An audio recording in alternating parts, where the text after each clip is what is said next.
Buenos días, en esta oportunidad el grupo 3 conformado por Catherine Bollo, Fiorella Pérez y quien habla Rosario Astete, explicarán el laboratorio 9 sobre caracterización de películas delgadas. Este es el contenido del video de hoy. En primer lugar tenemos los objetivos, luego la explicación de los ensayos y resultados, luego la discusión de estos resultados y por último el cuestionario.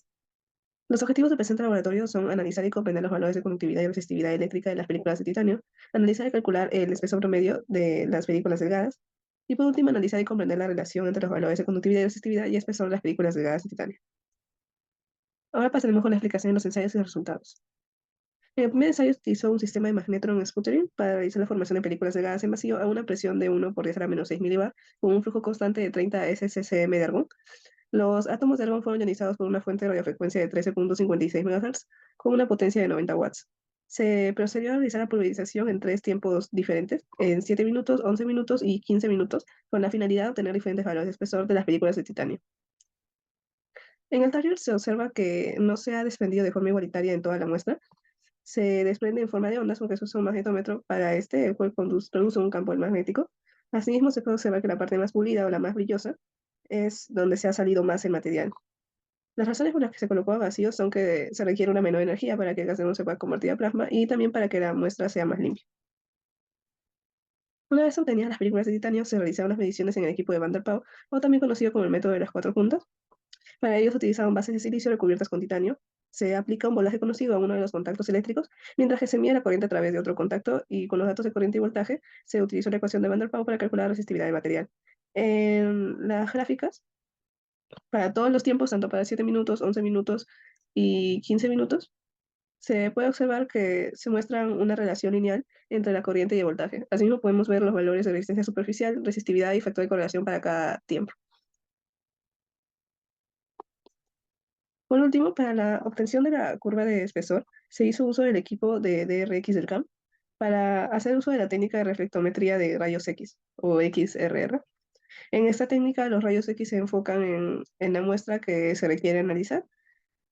Parte de los rayos X se reflejan desde la superficie de la muestra, mientras que otros penetran la misma y pueden experimentar dispersión y absorción.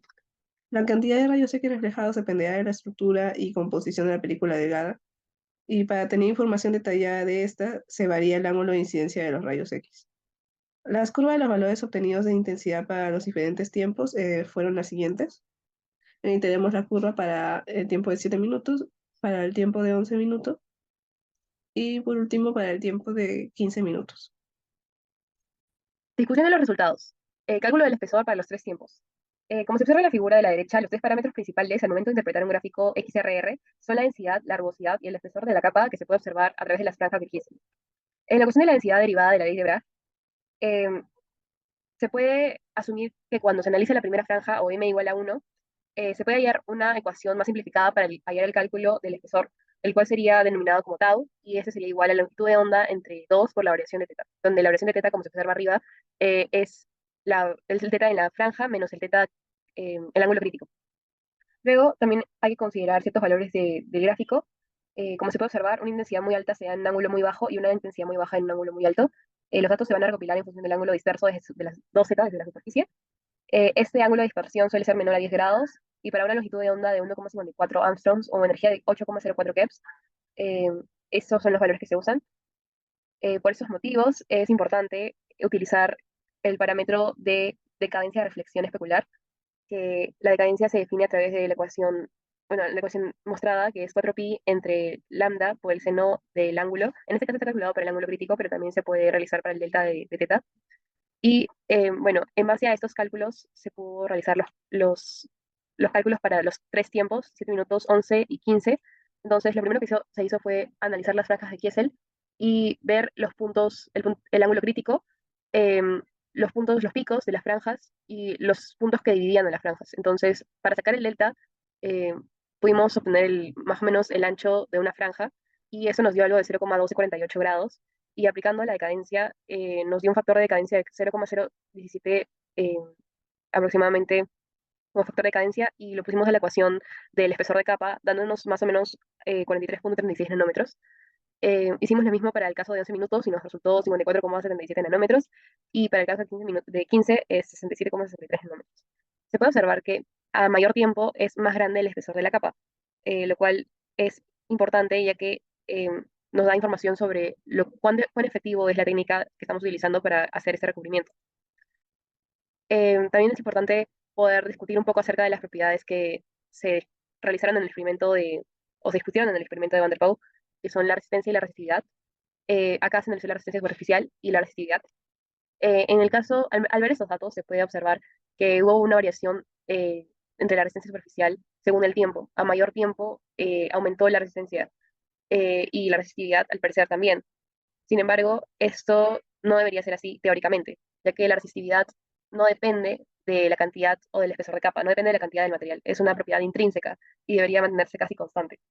En cambio, la resistencia, al momento de añadirle una película con sputtering o con cualquier otro método de plasma o etcétera, al aumentar el espesor sí afecta eh, considerablemente a la conductividad y aumenta también a la resistencia, también por temas de área. Entonces, es bastante lógico que la resistencia superficial aumente. Cuestionario. La primera pregunta nos dice cuál es la influencia del espesor y conductividad de los valores obtenidos en las películas de gas de titanio. En lo que respecta a la influencia del espesor, puede afectar la morfología y estructura de las películas, lo que a su vez puede influir en sus propiedades eléctricas y estructurales. La conductividad, que está relacionada directamente con la capacidad de un material de reconducir la corriente eléctrica, aumenta con el aumento del espesor.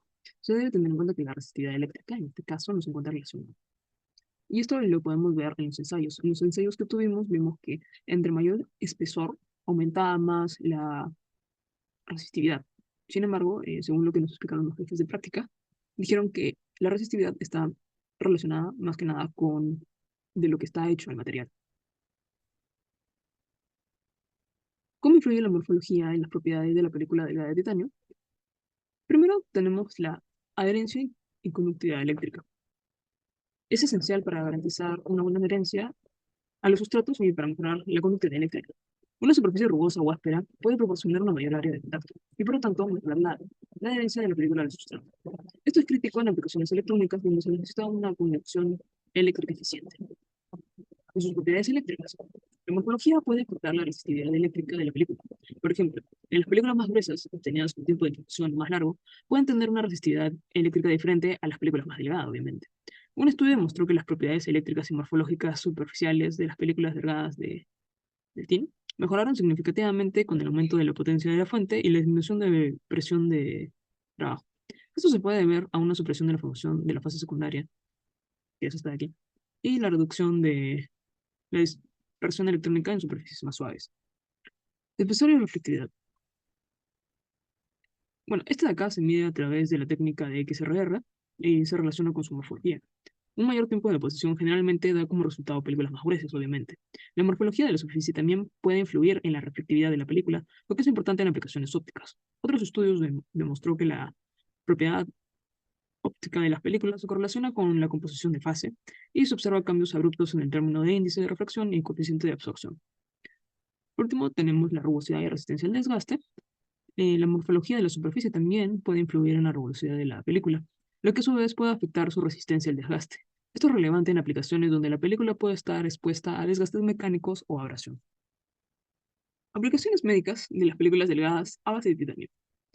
Primero tenemos los implantes dentales. Las películas delgadas de titanio se utilizan en implantes dentales para proporcionar una superficie biocompatible que se integra al hueso de la mandíbula. Esto permite la fijación segura de los implantes dentales, lo que hace funcionales y estables. Y también se encontró un estudio donde, dependiendo de cómo sea su superficie rugosa de los implantes de titanio, pueden influir en la osseointegración. Tenemos los clips quirúrgicos, y gracias a la propiedad que tiene de resistencia a la corrección y biocompatibilidad, van a ayudar a reducir los riesgos de reacciones adversas al cuerpo. En la parte de fijación ósea, el procedimiento de fijación ósea, como la reparación de fracturas o cirugías ortopédicas, estas películas se utilizan para crear placas y tornillos que sostienen los huesos en su lugar. La biocompatibilidad del titanio sigue siendo muy fundamental para evitar el rechazo y complicaciones. Y por último tenemos los implantes cocleares. Los implantes cocleares son dispositivos médicos que restauran la audición en personas con discapacidad auditiva. Las películas delgadas de titanio se utilizan en estos implantes para garantizar una interfaz segura y duradera con los tejidos internos del oído. Y actualmente se están mejorando los diseños de implante. Como pueden ver, este es un implante coclear implantado en el oído. Estas son nuestras referencias y muchas gracias.